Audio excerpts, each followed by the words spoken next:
ஆசிரியர்களுக்கு வணக்கம். நம்ம author name shortcut 6th to 10th வரைக்கும் பார்த்துட்ருக்கோம். பார்ட் 1 பார்த்துட்டோம். இப்போ பார்ட் 2 பார்க்கலாம். அதுக்கு முன்னாடி ரொம்ப கஷ்டமான டாப்பிக்கு, ஆனால் ரொம்ப இம்பார்ட்டண்டான டாப்பிக்லேருந்து நான் சில ஷார்ட்கட்லாம் உங்களுக்கு நான் கொடுத்துருக்கேன். சைக்காலஜி ஆகட்டும், இங்கிலீஷ் ஆகட்டும். நான் இப்போ ஒரு சில கொஷின்ஸ் மட்டும் நான் கேட்குறேன். ஏன்னா நிறைய பேர் கமெண்ட்டில் கேட்டிருந்தீங்க, இதை நீங்கள் கொஷின் கொஞ்சம் கேளுங்க அப்படின்னு சொல்லிட்டு. நான் ஒரு சில கொஷின்ஸ் மட்டும் கேட்குறேன். உங்களுக்கு ஞாபகம் இருக்கான்னு பார்க்கலாங்களா? ஜஸ்ட் ஒரு ரீகால் தான், ஃபியூ மினிட்ஸ் மட்டும். ஓகே, ஃபஸ்ட்டு சைக்காலஜியில் ஒரு கொஷின் கேட்குறேன். ஆளுமை என்பது ஒருவன் தனக்கு அளிக்கப்பட்ட சூழ்நிலையில் என்ன செய்வான் என்பதனை முன்கூட்டியே அறிய உதவுவதாகும் என்ற வரையறையை கூறியவர் யார்? கெஸ் பண்ண முடியுதுங்களா? இதுக்கு சரியான ஆன்சர் கேட்டல். இதுக்கு நான் ஷார்ட்கட் என்ன சொல்லியிருக்கேன் ஞாபகம் இருக்குங்களா? கேட்டல் அப்படின்றது இன்டர்வியூவில் கேள்வி கேட்குறவங்க அப்படின்றத ஞாபகம் வச்சுக்க சொன்னேன். அதுதான் ஷார்ட்கட்டாக உங்களுக்கு நான் சொல்லியிருப்பேன். கேட்டல்னா இன்டர்வியூவில் கொஷின் ரைஸ் பண்ண ஒருவன் தனக்கு அளிக்கப்பட்ட சூழ்நிலையில் என்ன செய்வான் அப்படின்றத முன்கூட்டியே கெஸ் பண்ணுற ஆளுமை நிறைஞ்சவர்கள் மட்டும்தான் அங்கே இன்டர்வியூவே எடுக்க முடியும். சரிங்களா? அந்த போஸ்டிங்கில் அந்த பதவியில் இருக்கிறவங்க அந்தளவுக்கு ஆளுமை நிறைந்தவர்களாக இருப்பாங்க. அப்போ இதுக்கான ஷார்ட்கட்டு இந்த வரையறையை சொன்னது கேட்டல். கேட்டல்னா இன்டர்வியூவில் கொஷின் கேட்குறவங்கள ஞாபகம் வச்சுக்க சொன்னேன். ஞாபகம் இருக்குங்களா? ஆளுமையை பற்றி 8 அறிஞர்கள் 8 விதமான வரையறையை சொல்லியிருப்பாங்க. ஒன்று டிஃப்ரெண்ட்டாக இருக்கும், ஆனால் 8மே ரொம்ப இம்பார்ட்டன்ட். இதுக்கான ரொம்ப ஈஸியான ஷார்ட்கட் வீடியோ நான் கொடுத்துருக்கேன். பார்க்காதவங்க கீழே டிஸ்கிரிப்ஷனில் லிங்க் கொடுக்குறேன், ஒரு கிளான்ஸ் பார்த்துக்கோங்க. இது இம்பார்ட்டன்ட் தான். அதுக்காக தான் இப்போ ஞாபகப்படுத்துகிறேன். நடத்தை இயலின் தந்தை கெஸ் பண்ண முடியுதுங்களா? JB Watson. இதுக்கு ஷார்ட்கட் என்ன சொல்லியிருப்பேன்? கிராமப்புறத்தில் இருக்கவங்க பாட்டி ஊரில் எல்லாரும் எப்படி நடந்துக்கிறாங்க அப்படின்றத வாட்ச் பண்ணுறதே அவங்களுக்கு வேலை. அப்போ வாட்சன் வாட்ச் பண்ணுறது, நடத்தை இயலின் எல்லாரோட நடத்தையும் வாட்ச் பண்ணுறது வயசானவங்களோட வேலை. அப்போ நடத்தை இயலின் தந்தை ஜேபி வாட்சன். வழிகாட்டுதலின் நோக்கங்களை எடுத்துரைத்தவர் யார்? Answer Anderson. இதை நான் ஆண்டவர் சன் அப்படின்னு வச்சுக்கோங்க. கடவுளின் மகன், அதாவது ஆண்டவர் நம்மளை ஒரு மகனாக பாவிச்சு நமக்கு வழிகாட்டுதலோட நோக்கங்களை எடுத்துரைப்பார். அதுதான் இதுக்கான ஷார்ட்கட் சொல்லியிருப்பேன். நான் எதுக்காக கேட்டேன்னா, நம்ம ஒவ்வொரு டாப்பிக்கையும் படிச்சுட்டு போயிட்டே இருக்கிறது முக்கியம் இல்லை. நம்ம படித்ததெல்லாம் எந்த அளவுக்கு நமக்கு மெமரியில் இருக்குது அப்படின்றத அப்பப்போ செக் பண்ணிக்கிறதும் ஒரு விதத்தில் நல்லது தான். அதுக்காக தான் இந்த கொஷின்ஸ் கேட்டேன். ஓகே, இப்போ டாபிக் உள்ள போகலாங்களா? The thing of beauty, John Keats. The thing of beauty, John Keats. இதுக்கு ஷார்ட்கட் என்னன்னா, பியூட்டி இங்கே கிட்ஸ்ன்னு வச்சுக்கோங்க. KIDS. அதாவது குழந்தைங்க எப்போவுமே, கிட்ஸ் எப்போவுமே அழகாக தான் இருப்பாங்க. The thing of beauty, John Keats அப்படின்னு வச்சுக்கோங்க. Next, making life worthwhile. இது எழுதுனது யாருன்னா ஜார்ஜ் எலியட். இதுக்கு ஷார்ட்கட்டை இங்கே ஜார்ஜ், இங்கே ஜார்ஜ்னு இருக்கிறத சார்ஜ்னு ஞாபகம் வச்சுக்கோங்க. இப்போ மேக்கிங் லைஃப் வொர்த் வைல் அப்படின்னா என்னன்னா, வாழ்க்கையை அர்த்தமுள்ளதாக்குதல். சரிங்களா? நம்ம வாழ்கிற வாழ்க்கையை அர்த்தமுள்ளதாக்குதல். நம்ம வாழ்க்கை அர்த்தமுள்ளதாக்கணும்னா என்ன பண்ணணும்? நல்லா சாப்பிட்டு சார்ஜ் ஏற்றிக்கணும். சரிங்களா? அப்போதான் நம்ம அச்சீவ் பண்ண முடியும். அதுக்கப்புறம் தானே நம்ம வாழ்க்கை அர்த்தமுள்ளதாகும். அச்சீவ் பண்ணால் தானே அர்த்தமுள்ளதாகும். அப்போ பேசிக் என்ன? நல்லா சாப்பிட்டு சார்ஜ் ஏற்றிக்கணும். இங்கே சார்ஜ் இருக்குங்களா? அப்போ அதுதான் சார்ஜ் அப்படின்னு ஞாபகம் வச்சுக்கோங்க. அப்போ மேக்கிங் லைஃப் வொர்த் வைல், வாழ்க்கையை அர்த்தமுள்ளதாக்க சார்ஜ் ஏற்றணும். எப்படி? நல்லா சாப்பிட்டு. ஓகேங்களா? இதுதான் இதுக்கு ஷார்ட்கட். இதில் ஒரு ஆத்தர் இன்ஃபோ இருக்கு, பார்க்கலாம். Mary Ann Evans known by her pen name George Eliot. அதாவது இந்த மேரியோட பென் நேம் என்னன்னா, அதாவது புனைப்பெயர். சரிங்களா? புனைப்பெயர் என்னன்னா ஜார்ஜ் எலியட். அதுதான் இங்கே கொடுத்துருக்காங்க. இது ரொம்ப இம்பார்ட்டன்ட். ஏன்னா 2022 கொஷின் பேப்பரில் இதை கேட்டிருக்காங்க. ஸோ நோட் பண்ணி வச்சுக்கோங்க. நெக்ஸ்ட் பார்க்கலாமா? Fire work night. Fire work night கொடுத்துருக்காங்களா? இதோட ஆத்தர் இனிட் பிளைடன். இதுக்கு ஷார்ட்கட் என்னன்னா ஃபயர் டன். எவ்வளோ டன்னுனா, அதாவது எவ்வளோ டன் குப்பை இருந்தாலும் ஃபயர் பட்டுச்சுன்னா ஒன்றுமே இல்லாமல் போயிடும். அதுதான். அப்போ எவ்வளோ குப்பை இருந்தாலும், டன் கணக்கில் எவ்வளோ குப்பைகள் இருந்தாலும் ஃபயர் வச்சிட்டோம்னா அது ஒன்றுமே இல்லாமல் ஆயிடும். அப்போ ஃபயர் ஒர்க் நைட் அப்படின்னு வந்ததுன்னா அதோட ஆத்தர் யாரு? Enid Blyton. Lesson in life, Bridget Brian Daniel Hope. Actually இதுக்கு ஷார்ட்கட் என்னன்னா, இதுக்கு ஒரு குட்டி ஸ்டோரி இருக்கு. அதாவது ஒரு மோட்டிவேஷனல் ஸ்டோரி. நம்ம பார்த்துருப்போம். அதாவது எறும்புங்க வந்துட்டு ஒரு இலையிலருந்து இன்னொரு இலைக்கு போகறதுக்கு அதுங்க ஒரு எறும்பால அதால எக்கி புடிச்சு ஏற முடியாது. அப்ப என்ன பண்ணும்? ஒரு 3, 4 எறும்புங்க வந்துட்டு ஏணி மாரி ஃபார்ம் பண்ணிக்குங்க. ஒரு லேடர் மாரி ஃபார்ம் பண்ணிட்டு, அ கரெக்ட்டா நின்னுக்குங்க. மத்த எறும்புங்கலாம் அதுங்க மேல ஏறி கிராஸ் பண்ணும். சரிங்களா? எல்லா எறும்புகளும் போற வரைக்கும், அந்த எறும்புகள் வந்துட்டு அ அந்த 3, 4 எறும்புங்க அப்படியே லைனாவே இருக்கும். அந்த 3, 4 எறும்பு ஏணி மாரியே நின்னுட்டுருக்கும். எல்லா எறும்புகளும் கிராஸ் பண்ணதுக்கு அப்புறம், அந்த மத்த எறும்புகள்லாம் போயிரும். இதோட தீம் என்ன? ஒற்றுமையா செயல்பட்டா வெற்றி நிச்சயம். அப்ப லெசன்ஸ் இன் லைஃப். இதுக்கும் இந்த ஷார்ட்கட்டுக்கும் என்னம்மா தொடர்பு அப்படின்னு கேட்குறீங்களா? அந்த குட்டி குட்டி எறும்புங்க பிரிட்ஜ் மாரி இருந்து மத்த எறும்புங்கள கிராஸ் பண்றதுக்கு ஹெல்ப் பண்ணது இல்லைங்களா? அதேதான். இங்க பிரிட்ஜ் இருக்கா? இங்க ஆண்ட் இருக்கா? நான் சொன்ன கதை வந்துருச்சா? அப்ப லெசன் இன் லைஃப்.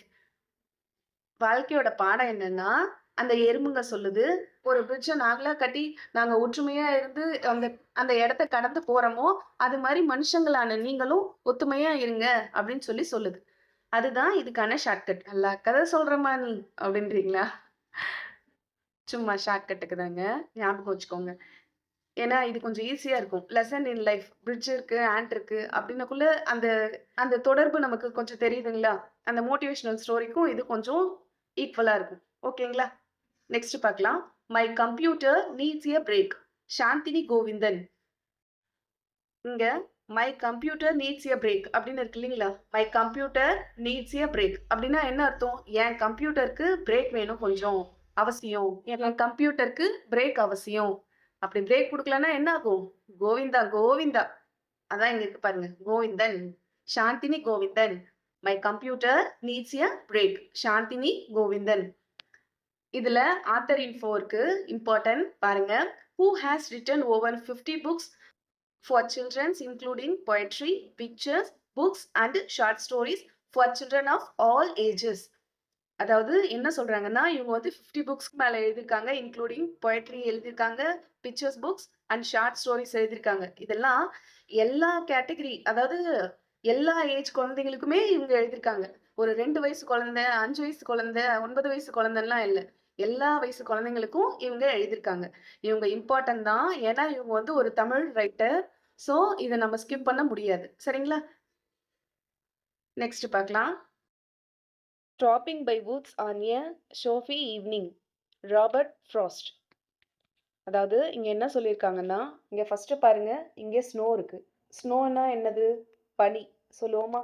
அப்ப இங்க ஃப்ராஸ்ட். ஃப்ராஸ்ட்னா என்ன? உறைபனி. இப்ப ரெண்டுமே ஒரே மீனிங்ல தானே வருது. அப்ப stopping by woods on a snowy evening. இதோட ஆத்தர் ராபர்ட் ஃப்ராஸ்ட். அப்ப இங்க ஸ்னோ, இங்க ஃப்ராஸ்ட். இதை ஞாபகம் வச்சுக்கோங்க. சரிங்களா? நெக்ஸ்ட் பார்க்கலாமா? லெஷர். William Henry Davis. இப்போ லெஷர் அப்படின்னா நமக்கு என்னன்னு தெரியும். லெஷர்னா ஓய்வு நேரம், அதாவது ஓய்வு அப்படின்னு சொல்லுவோமா? இப்போ இதுக்கு ஷார்ட்கட் சொல்கிறேன். லெஷர். இங்கே வில்லியம் ஹென்றி டேவிஸ். இப்போ இங்கே வில்லியம் ஹென்றி அப்படி இருக்குங்களா? இதை பார்த்துக்கோங்க. நமக்கு சண்டே அன்னைக்கு ஓய்வு நாள் சொல்லுவோம். நம்ம ஓய்வாக தூங்கிட்டு இருக்கும்போது, அதாவது லெஷர் நல்லா ஓய்வு எடுத்துட்டு இருக்கும்போது நமக்கு வில்லனா யார் இருப்பா? ஹென்னு. ஏன்? காலையிலே அது கூவி கூவி எழுப்பி விட்டுரும். அதுதான் இதுக்கான ஷார்ட்கட்டு. மா கதை சொல்லாதம்மா. ஹென்னு எப்படிமா? கோழி போய் கூவுமாம்மா? கோழி கொக்கரிக்குமா? நாங்கள் தமிழில் படிச்சிருக்கோம். சேவல் தாம்மா கூவும் அப்படின்றீங்களா? நம்ம ஷார்ட்கட்டில் கோழியும் கூவும். சரிங்களா? அப்போ லெஷர் வில்லியம் ஹென்றி டேவிஸ். ஞாபகம் வச்சுக்கோங்க. ஈஸியாக தான் இருக்கும். நெக்ஸ்ட் பார்க்கலாமா? எ பாய்சன் ட்ரீ. William plague. இங்கே ஷார்ட்கட் என்னன்னா பாய்சன் பிளேக். அதாவது பிளேக் நோயின்றது ஒரு பாய்சன் மாதிரி. நமக்கு தெரியும்ல, பிளேக்ன்றது ஒரு டிசீஸ் இருக்கா? அப்போ பிளேக் நோயின்றது ஒரு பாய்சன் மாதிரி. அப்போ a poison tree William Blake. ஓகேங்களா? நெக்ஸ்ட் பார்க்கலாம். The power of a smile. Pac Shakur. ஆக்சுவலாக இதுக்கு நமக்கு ஷார்ட்கட் என்னன்னா the power of a smile. இதுக்கு வந்து துப்பாக்கி அப்படின்னு ஞாபகம் வச்சுக்கோங்க. டுபாக் அப்படின்றத துப்பாக்கி அப்படின்னு ஞாபகம் வச்சுக்கோங்க. ஒரு ஃபிலிமில் பார்த்துருக்கீங்களா? வில்லன் வந்து துப்பாக்கியை எடுத்துகிட்டு வந்து ஹீரோவை சுடுறதுக்கு வருவார். அப்போ ஹீரோ கையில் எந்த ஒரு வெப்பன்ஸுமே இருக்காது. அப்போ அவர் என்ன பண்ணுவாருன்னா வில்லனை பார்த்து சிரிச்சுக்கிட்டே இருப்பார். அப்போ வில்லன் யோசிப்பான், யோசிச்சுட்டு கேட்பான், நீ ஏன் சிரிச்சுட்டே இருக்க, நீ ஏன் சிரிக்கிற, ரீசன் சொல்லு, ரீசன் சொல்லு அப்படின்னு சொல்லுவான். அவர் ஏன் சிரிப்பாருன்னா அவரோட கவனத்தை திசை திருப்புறதுக்காக. சரியா? அந்த டைமை யூஸ் பண்ணி ஹீரோ வந்து தப்பிச்சிருவாரு. இதுதான் இதுக்கான ஷார்ட்கட்டு. அதாவது அந்த இடத்துல என்ன ஹெல்ப் ஆச்சு? The power of smile. அந்த ஸ்மைல் தான். அப்போ துப்பாக்கியே வச்சிருந்தாலும் அந்த ஸ்மைல்னால அதை ஜெயிச்சிட முடியும். அதுதான் இதுக்கான shortcut. And killing a tree Gieve Patel. ஆக்சுவலாக இங்கே எல் வரும், நான் தெரியாமல் ஆர் போட்டுட்டேன், மாற்றிக்கோங்க. சரிங்களா? இப்போ ஆன் கில்லிங் ஏ ட்ரீ. இப்போ நமக்கு மசாலா பொருட்கள்லாம் தெரியும்ல, இந்த மசாலா பொருட்கள் சொல்லுவோம், பட்டை, லவங்கம், ஏலக்காய். அதுதான் இங்கே பட்டேல் அப்படின்றத பட்டை அப்படின்னு ஞாபகம் வச்சுக்கோங்க. அப்போ பட்டை நமக்கு எப்படி கிடைக்கும்? ஒரு மரத்தை கொன்னாதான் அதுலேருந்து அந்த பட்டைகள் எல்லாம் நமக்கு கிடைக்கும். மசாலா பொருளுக்கும் அதுதான். நம்ம ஊஞ்சல் இல்லை சேர் இந்த மாதிரி மர சாமான்கள் செய்யும்போது அதுக்குமே சில மருந்துங்களோட பட்டைகள் தான் தேவைப்படுது. அப்போ on killing a tree Gieve Patel. மனுஷன் எவ்வளோ சுயநலவாதி இல்லை? Advice from a tree Ilan Sameer.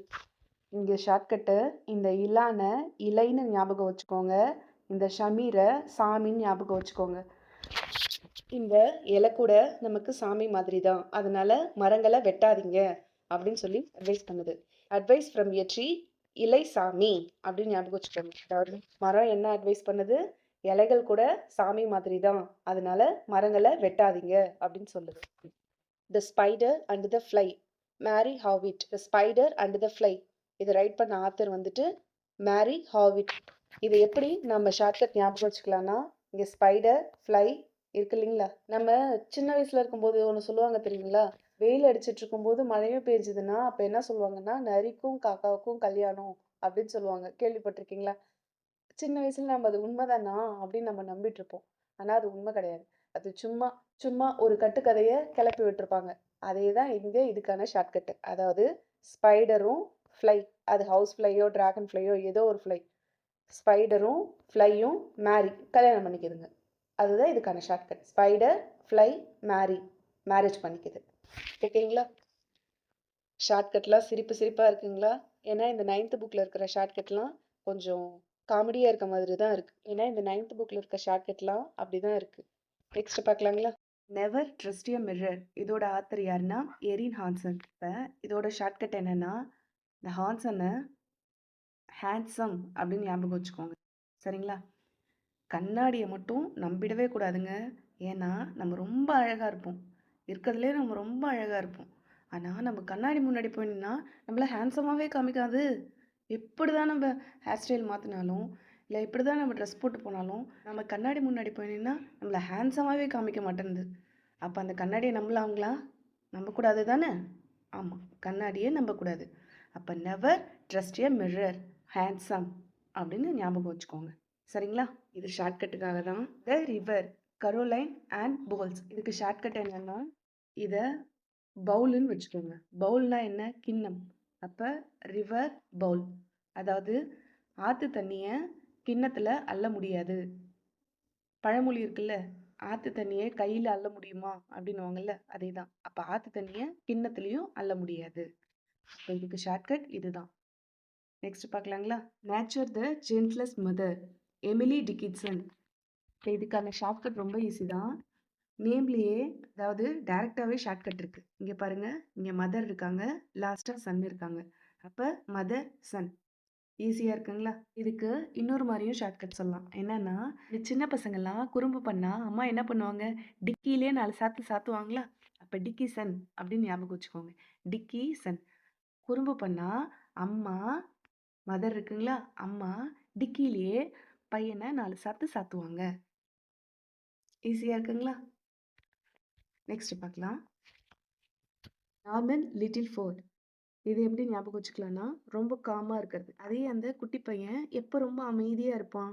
நார்மலாக லிட்டில் ஃபோர்ட் அவனுக்கு குட்டி ஃபோர்ட் கார் வாங்கி கொடுத்துட்டா அவன் அமைதியாக இருப்பான். அப்போ இது காம் அப்படின்றத ஷார்ட்கட்டாக வச்சுக்கோங்க. இங்கே நார்மலாக லிட்டில் ஃபோர்ட் குட்டி கார் வாங்கி கொடுத்துட்டாக்க, குட்டி ஃபோர்ட் கார் வாங்கி கொடுத்துட்டா அவன் ரொம்ப அமைதியாகிடுவான், ரொம்ப காம் ஆகிடுவான். அதுதான் இதுக்கான ஷார்ட்கட். தி காமட் நார்மல் லிட்டில் ஃபோர்ட். ஈஸியாக இருக்குங்களா? நெக்ஸ்ட் பார்க்கலாம். தி ஸ்டார் ஜேன் டைலர். இதுக்கு ஷார்ட்கட்டு ஸ்டார் டைலர். ஏன் அப்படி சொல்கிறேன்னா, நமக்கு நம்மளோட டைலர் சூப்பராக ட்ரெஸ் தைச்சி கொடுத்துட்டாங்கன்னா, நல்லா ஸ்டிச் பண்ணி கொடுத்தாங்கன்னா, நாமளும் ஒரு ஸ்டார் தானே. ஃபிலிமில் நடிக்கிறவங்க அவங்க மட்டும்தான் பெரிய ஸ்டாருங்களா? இல்லை, நல்லா ட்ரெஸ் பண்ணால் நீட்டாக இருந்தால் நாமளுமே ஒரு ஸ்டார் தான். ஸ்டாராக இருக்கிறதுக்கு ஆக்ட் பண்ணணும்லாம் அவசியம் கிடையாது, சரிங்களா? அப்போ Jane Taylor the star. Tailor நல்லா ட்ரெஸ் தைச்சி கொடுத்துட்டாங்கன்னா நாமளும் ஸ்டார் தான். நெக்ஸ்ட் பார்க்கலாமா? The stick together families. Edgar Albert Guest. அதாவது ஒற்றுமையாக கூடி வாழும் குடும்பங்கள், அதுதான் இதுக்கான மீனிங்கு. இதோட ஆத்தர் எட்கர் ஆல்பர்ட் கெஸ்ட். இவரை ஞாபகம் இருக்குங்களா? இந்த இடம் கொஞ்சம் தெரியாமல் இருக்குங்களா? நான் இந்த ப்ராப்ளமை சீக்கிரமாக சரி பண்ணிடுறேன். இவர் ஆல்ரெடி நம்ம பார்த்துருப்போம், எட்கர் ஆல்பர்ட் கெஸ்ட். அதாவது 6th புக்கில் இருக்குது. டீம் ஒர்க் ஷார்ட்கட் சொல்லியிருப்பேன், ஞாபகம் இருக்குங்களா? டீம் ஒர்க் எழுதுனது எட்கர் ஆல்பர்ட் கெஸ்ட் தான். அதே மாதிரி கரேஜ் அப்படின்ற போம் எழுதுனதும் அவர் தான். அந்த ஷார்ட்கட் உங்களுக்கு ஞாபகம் இருக்குங்களா? அவரே தான் இவர். நான் அப்பயே அதை மென்ஷன் பண்ணியிருப்பேன். இவர் ரொம்ப ரொம்ப இம்பார்ட்டன்ட். 6th புக்கில் இருக்காரு, 8th புக்கில் இருக்காரு, இப்போ 9th புக்லேயும் இருக்காரு. அப்போ இவர் இல்லாத இடமே இல்லை. அப்படின்னா என்ன அர்த்தம்? கெஸ்ட்டு ரொம்ப ரொம்ப இம்பார்ட்டன்ட் நமக்கு. எவ்வளோ பெரிய இம்பார்ட்டன்ட் பார்க்குறீங்களா? 6th வராரு, 8th வராரு, 9th கூடவே வந்துட்டு இருக்காரு. அப்போ இதே தான், அதே ஃபேமிலி ரிலேட்டடாக தான் இங்கேயும் இருக்குது. ஒட்டி வாழும் கூட்டு குடும்பங்கள் அப்படின்னு இருக்குங்களா? அப்போ அதோட author Edgar Albert guest. Guest எல்லாம் வந்தால் நம்ம எப்படி இருப்போம்? ஒன்றா சந்தோஷமாக இருப்போம், எல்லா ஃபேமிலியும். புரியுதுங்களா? இந்த ஷார்ட்கட் ஈஸியாக தான் இருக்கும். இந்த கெஸ்ட்டோட 3 போமை நல்லா ஞாபகம் வச்சுக்கோங்க. First team work, second courage, third the stick together families, last memories of my dad, Rebecca D cook. இதுக்கு இந்த குழந்தைங்க நாம் ஏதாவது ஆசையாக செஞ்சு கொடுத்தா அதை பெருசாக பேச மாட்டாங்க. இதே அவங்க அப்பாங்க செஞ்சு கொடுத்துட்டாங்கன்னா போதும், அவ்வளோ பெருமையாக பேசுவாங்க. அதுதான் இதுக்கான ஷார்ட்கட், மை டேட். இங்கே குக் இருக்குங்களா, அதான் அவங்க அப்பா ஏதாவது சமைச்சு கொடுத்துட்டா அதை பற்றியே பெருமையாக பேசிகிட்டே இருப்பாங்க. அப்போ மெமரிஸ் ஆஃப் மை டேட், அப்பா செஞ்சு கொடுக்கறத மறக்கவே மாட்டாங்க. இப்போ memory of my dad cook, அவங்க சமைக்கிறத மறக்கவே மாட்டாங்க நம்ம குழந்தைங்க. அதுதான் இதுக்கான ஷார்ட்கட். ஈஸியாக இருக்குங்களா? இப்போ நம்ம 9th வரைக்கும் பார்த்துட்டோம். நெக்ஸ்ட்டு 10th பார்க்கலாம். லைஃப் ஹென்ரி வான் டைக். இங்கே லைஃப் இருக்கு இல்லைங்களா? இப்போ ஷார்ட்கட்டு லைஃபு, இது ஹென்னு வச்சுக்கோங்க, இங்கே வேனுன்னு நினச்சிக்கோங்க, இங்கே டைக். அதாவது ஒரு கோழியோட லைஃப் என்னாச்சு தெரியுங்களா? ஒரு வேன் வந்ததும் மோதி டை ஆயிடுச்சு. அதோட லைஃப் பாவம் தானே. அப்போ லைஃப் ஹென் வேன் டை. அதாவது ஒரு கோழியோட லைஃப் எப்படி ஆயிடுச்சுன்னா, ஒரு வேன் மோதி அது இறந்துருச்சு. இங்க டைக் அப்படின்றத டை அப்படின்னு ஞாபகம் வச்சுக்கோங்க. அப்ப லைஃப் ஹென்ரி வான் டைக். ஓகேங்களா? நெக்ஸ்ட் பார்க்கலாமா? த கிரம்பிள் ஃபேமிலி, லூசி மாட்கோமரி. த கிரம்பிள் ஃபேமிலி அப்படின்னா என்னன்னா, எதுக்கு எடுத்தாலும் குறை சொல்லிட்டே இருப்பாங்க. நின்னா குத்தம், நடந்தா குத்தம், அது இதுன்னு சொல்லிட்டு குறை சொல்லிட்டே இருக்கிற ஒரு குடும்பம், சரிங்களா? அந்த மாதிரி குடும்பத்துல கல்யாணம் அப்படின்னு வச்சுக்கோங்க. அப்ப அந்த மாதிரி குடும்பத்துக்கு கல்யாணம் பண்ணிட்டு மருமகளா போனா அவங்க மண்டுங்களா இருந்தா மட்டும்தான் காலத்தை ஓட்ட முடியும். என்ன குறை சொன்னாலும் மண்டு மாதிரி சரிங்க, சரிங்க அத்தை, சரிங்க நாத்தி அப்படின்னு ஓகே ஓகேன்னு சொல்லிட்டு போனாதான் அந்த குடும்பத்துல காலம் தள்ள முடியும். அப்ப த கிரம்பிள் ஃபேமிலி மேரேஜ் பண்ணிக்கிட்டா மண்டுங்களாதான் மருமக இருக்கணும். ஆக்சுவலா இது ஷார்ட்கட்டு தான், இங்க யாரும் தப்பா நினைச்சுக்காதீங்க, சரிங்களா? நெக்ஸ்ட் பார்க்கலாமா? I am every woman, Rakhi Nariani Shirke. இப்ப ஐ எம் எவ்ரி உமன் அப்படின்னா என்ன அர்த்தம்? நான் ஒவ்வொரு பெண்ணும் ஆவேன், அதான் அதுக்கான மீனிங். இப்ப இதுக்கான ஷார்ட்கட் என்னன்னா, இப்ப ஒவ்வொரு பெண்ணுக்குள்ளேயும் ஒவ்வொரு குணங்கள் இருக்குமா, அதுதான் இதுக்கான ஷார்ட்கட். பார்க்கலாங்களா? இங்க ராக்கி அப்படின்றத ராங்கி பிடிச்சது, ராங்கி பிடிச்ச பொண்ணு அப்படின்னு வச்சுக்கோங்க. ஏன்னா பெண்களோட டைப் தான், எல்லா பெண்களும் ஒரே மாதிரி சாத்வீகமா இருக்க மாட்டாங்க, எல்லா பெண்களும் கோபக்கார பெண்ணாவும் இருக்க மாட்டாங்க. ஒவ்வொருத்தவங்களும் ஒவ்வொரு டைப். அப்ப ஐ எம் எவ்ரி உமன் அப்படின்னக்குள்ள ஃபர்ஸ்ட் ராக்கி அப்படின்னா ராங்கி பிடிச்ச பொண்ணு. நரி, நரி மாதிரி தந்திரம் பிடிச்ச பொண்ணு. அணி இருக்குங்களா, அதை வந்து அண்ணியா இருக்கவங்க அம்மாவாவும் இருக்கிறவங்களும் இருக்காங்க, சரிங்களா? அப்ப அண்ணி வந்துட்டு அம்மாவா இருக்கிற அண்ணிங்களும் இருக்காங்க.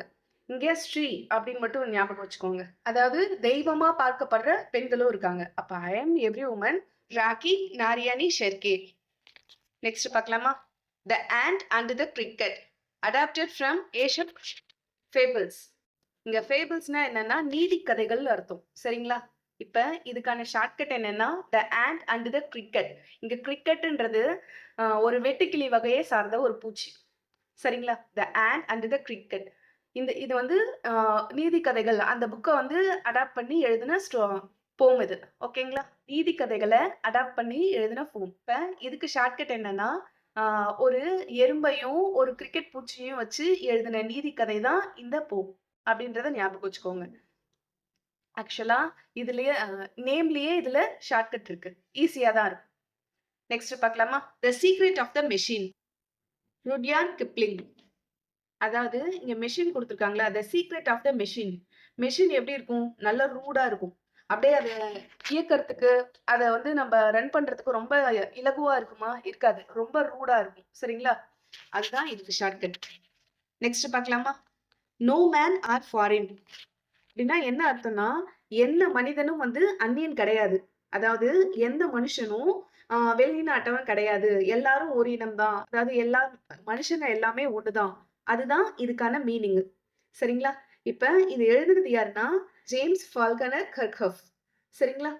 இப்ப இதுக்கு ஷார்ட்கட் என்னன்னா மோஸ்ட்லி ஃபாரினர் எல்லாருக்குமே ஜேம்ஸ் தான் நேம் ஸ்டார்ட் ஆகும். இது ஈஸியா தான் இருக்கும். ஃபாரினரோட நேம் மோஸ்ட்லி பாத்தீங்கன்னா ஜேம்ஸ் தான் இருக்கும். அதான் இதுக்கான shortcut. Next, the house on Elm Street, Nadia push.